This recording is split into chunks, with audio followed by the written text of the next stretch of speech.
Okay, welcome back. And as I said, Dr. Tunji Abayomi is with us now. Dr. Abayomi, needless to say, is a constitutional lawyer, well known. Thank you very much, Dr. Abayomi, for coming on.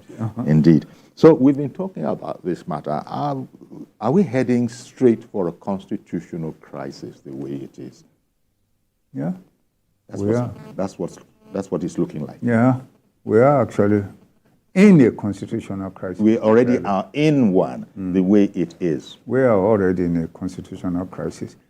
But what are the implications of that if remedial action cannot be adopted? If the what? If remedial action cannot be taken. There's no problem with remedial action. The point is that if we look at Section 6.6 of the Constitution, issues of this should be taken to court, and the court will provide them solution. I think there are different contours that obviously are concerning. First and foremost, the governor is elected by the people. The local government chairmen are elected. The House of Assembly members are elected. And there's a conflict largely between all the elected personalities. For example, we have a situation now where the governor submits his budget to just a few members of the House of Assembly. That's obviously unconstitutional. Okay.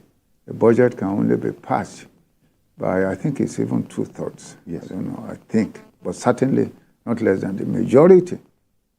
Now, this issue of they have changed their party to another party, there's no automatic execution by the governor. They cannot say that because they have changed their party, therefore they stand disqualified from presiding. For example, assuming you have a governor who does not mind the change of party, then what happens? And he says, look, it doesn't bother me as long as they do their job. They can say, as long as they haven't been declared by the court, okay, they remain in office. But what's the deal then when some are referring to this having been a matter before the Supreme Court in the past, and that they have ruled that if you jump ship like that, you indeed lose your entitlement? Yeah, it doesn't matter. Like, for example... Is that not what the governor is citing as a precedent? That's the position of the law. But you still have to apply the law to situation. Okay. So now, in the present situation, like I said, assuming now that Governor Fubara, what's his name? Yes, Siminalayi Fubara. Fubara, assuming now that he does not care, it doesn't bother him. And he says, look, they can join. Let us, for example, as an example, he himself intends to join APC in future for purposes of argument, creating a legal myth. Assuming that he intends to join APC in future, and it doesn't bother him that the members of the House of Assembly have decided to go into APC. And he even likes it because there is sort of a precursor for his joining. What would happen? So what you're implying with this is that it's not an automatic disqualification. It is not an automatic disqualification. But you can't go higher than the Supreme Court, and that's what some people are leading on that. The Supreme Court has so pronounced. So I still have to activate it. Yes, it is not an automatic disqualification. For example, somebody said that, yes, it was Sonny who called in from the UK, that it is not for the governor to so pronounce, but for the law to so pronounce. And I didn't quite understand that's the point. For example, Supreme Court has said, I think when we were handling the electoral election petition, I made it clear that in 1983, in the case of Wazir Ibrahim against Shagari, Supreme Court had decided at that time that 2/3 of the states and Federal Capital Territory makes Federal Capital Territory just a mere state, that there is no distinction. That was in 1983. But the issue came up again in just last year, you know. So the point is that the mere fact that the Supreme Court has made the pronouncement does not create automatic application to situation. You still have to, for who then now is the person injured? The person that is injured must still go to court and seek for remedy to his injury. In other words, there must be some kind of pronouncement to give benefit to a person who is injured. If nobody is injured, for example, by that decision, what happens? So the matter is quite clear. You still have to go to court. If the governor is of the view that they cannot continue to legislate because of this, because they have changed their party, or PDP is of the view that they cannot continue, they go to court. There will be a pronouncement. What is it that will be binding and controlling now? You must have some kind of decision of court in order to effect that. So thank you very much for that clarification, Dr. Abayomi, because what you say now aligns with what Sonny Adenuga, who had called in, had said, that a lot of people are saying that it's very much like it's biblical. You can't begin to adjust the Bible or the law. The Supreme Court itself has said that in such a situation, you lose your seat. So if you don't have a seat, it seems to be the way Governor Fubara is going about it, then you have no business in that place. But when it says you lose your seat, that's a pronouncement of law. But to now say you lose your seat, you must be a party in an action in court. And then there must be a decision. The question is that the decision of that Supreme Court, will it be binding on them when they were not parties to that decision in the Supreme Court? Okay. You cannot apply a decision to a non-party. You can only apply it to a party, because you have to be a party in court to be bound by the decision of court. So you have to go to court to make them parties to that action. Yes. And then there will be a decision which will be binding on them as parties to the new action. So you have to go and erect your own matter. You have to, and say that it is like this, and therefore you are claiming this, precisely. And then you will be granted it. And then you can now apply the decision of the Supreme Court. And who can apply the decision of the Supreme Court? It's only the court of law. There is no provision for self-execution. You know, until there is a pronouncement that is binding on parties, you cannot execute that pronouncement you can only execute the pronouncement of court to parties before the court. I see. You know, you cannot execute the pronouncement of court to a non-party. I'm not a party. Assuming that I'm a legislative member of Rivers State House of Assembly, and now there is the decision of the Supreme Court, assuming that I'm a member of the Legislative House of the House of Assembly, how do you apply that to me? I wasn't a party to that action. Okay. So it has no application. And therein lies the constitutional crisis that we are in right now. Tony in Jos, good morning to you, sir. Are you still there? Tony in Jos. Tony in Jos, you wanted to join the conversation? Yes. Okay, go right ahead, Tony. Good morning to your guests. Thank you. Good morning. Tony from Jos. Go ahead, please. Either you call me Tony or you call me Bob. All the same. It's my name. Well, let me first of all greet your guest over there, who is a constitutional lawyer. Yes, thank you. And he's a professional to the issue at stake, which is a constitutional problem we have. So I think he should be able to address it, and Nigeria should be able to listen to him. As he is a constitutional lawyer. You understand me? That makes him different. He's a professional in constitution. So what I'm trying to, probably I will ask him a question or I'll put up a question. Yes. When they say defect or cross or whatever the language they use it, because English is not much our language here in Nigeria. That's why we are having problems. When they say defect or when you are in an office, you are in an office, just as like office now, you make a pronouncement, I've resigned. Probably you make a pronouncement, I've resigned. Is it acceptable by law? It should be a procedure. If you want to defect or you want to resign from one party to the other, there must be an official documentation. Tony, just as there must be official documentation. Yes, Doctor, just as Dr. Abayomi was explaining. Way you want to do it. Yeah. Yeah.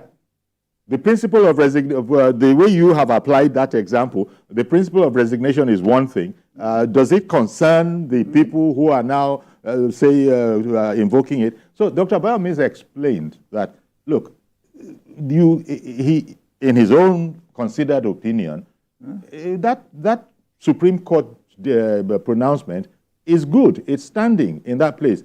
But has anybody activated it in relation to the case on hand? Of course. You have to go to court. You can't sit down in your sitting room and say that it happened before. Let me give you a simple example. Sure. Assuming you now go to court, I said, I'm a member of the House of Assembly of Rivers State.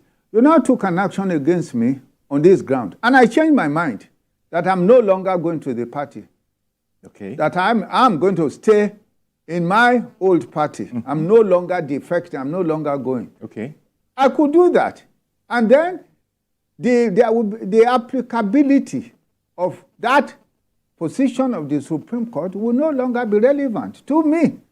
Because I'm back to my party. Exactly, which and you my can party, do. Yes, which I can do. And my party accepts me back. Yes. And says, oh, stay in your office.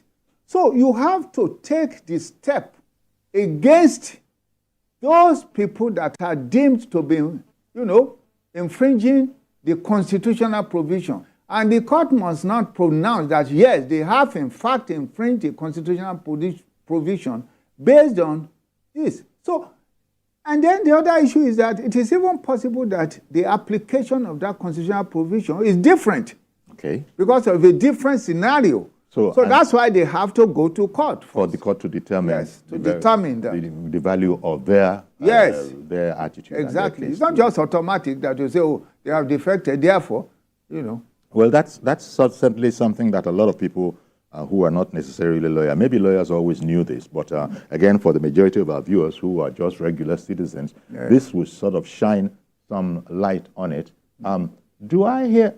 Olu is in Akure. Good morning to you, Olu. Good morning, sir. Thank you for calling in. Go right ahead quickly, please. How are you, sir? Thank you very much for calling in. I just want to chip in one or two things, sir. Please. This constitutional, this thing, what is the River State? I think the federal government should hand off its hand from this unconstitutional something. One, we outside River State, we know what really happened when the president was in Lagos. There was no opposition at all in Lagos. I think the president should hang up from River State and let everything be okay. Let them rule, let the governor rule by Constitution. Olu, let me just let me find out something from you. Where do you see the president's hand in the whole Rivers affair? God bless you. Those commissioners that resigned, most of them have been appointed by the federal government. Majority of them has been appointed by the federal government. Well, people are now talking. Well, we're talking about the legislators. The legislators that decamped and went over to PDP that has led to this crisis. That's what we're talking about. So not commissioners. The constitutional lawyers, some of the constitutional lawyers have said, we know that it's only court that can pronounce that those people are defunct. But some of the constitutional lawyers have said, go to court. And I think the case is in the court now. Let every party just be silent. Okay. It's just that I wanted to clarify, when you brought the president into the matter, all the president has done was to come in, to sort of say, let's look for peace? Is there a way? And both parties were happy with that. He came in, and what the agreement that they signed, they for only Wiki, not the governor. All right. Okay. I get what you're saying. This is the way he's seeing it. And it's like is the president being dragged into this, or in your considered opinion, is the president in this already?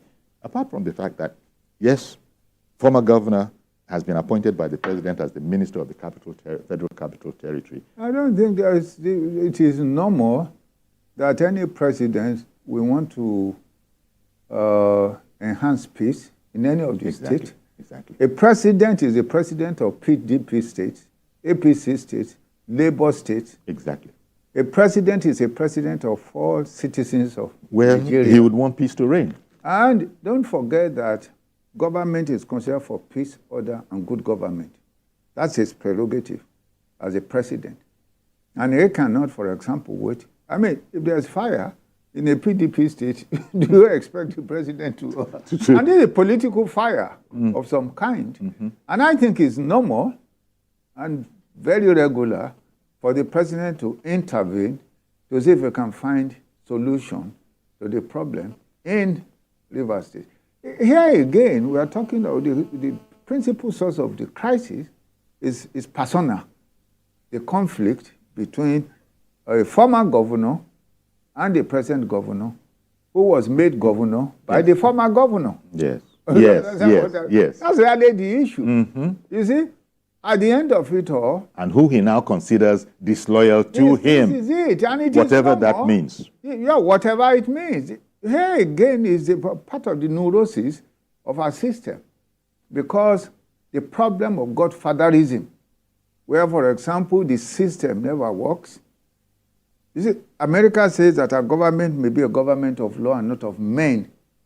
They try to create institutions and systems that have integrity instead of systems that are controlled by personalities. In our country, individuals have more power than systems and, institutions.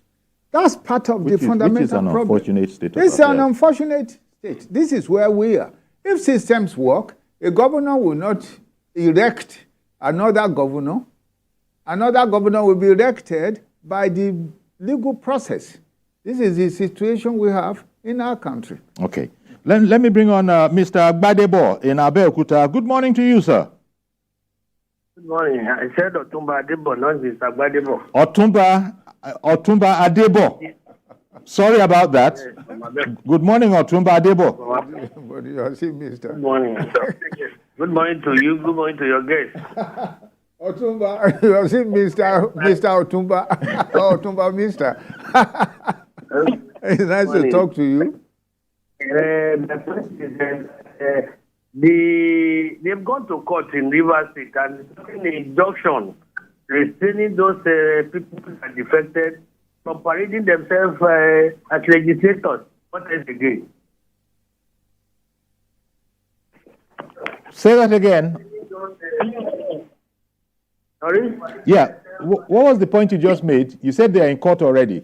That there's an injunction. I said they have gone to court. Not in court. Not that they have gone to court. They have already gone to court and got an injunction restraining those that are defected from parading themselves as legislators. Okay. So what again? Okay. But that's only temporary. Okay. I get what Debo is saying in there. Is, okay, you heard him and you commented. I heard it, but the injunction is just temporary. There's no final decision on the issue. There can't be a perpetual injunction. No, perpetual will only come up at the final decision. Okay. That's why it's perpetual. Okay. At the end of it, when the substantive cases, if you have for interlocutory, that's before the final decision. That's probably what they have. I don't think the final decision has been taken. Not yet. The other issue is that, the court obviously will have to look into this, because when you say a man, for example, has defected, you still have to present the evidence before the court can make a pronouncement and apply the Supreme Court's decision that, look, in light of what is before me. Supreme Court decision is binding on this evidentiary situation. So that's why you have to go to court. And, well, yes, so that is what the Otumpa was just saying has happened. And as far as he's concerned, what is left of the conversation? The injunction was by the PDP members? I don't know about the injunction. See, that's what he told us. Well, I'm not familiar with that presently, so we'll see.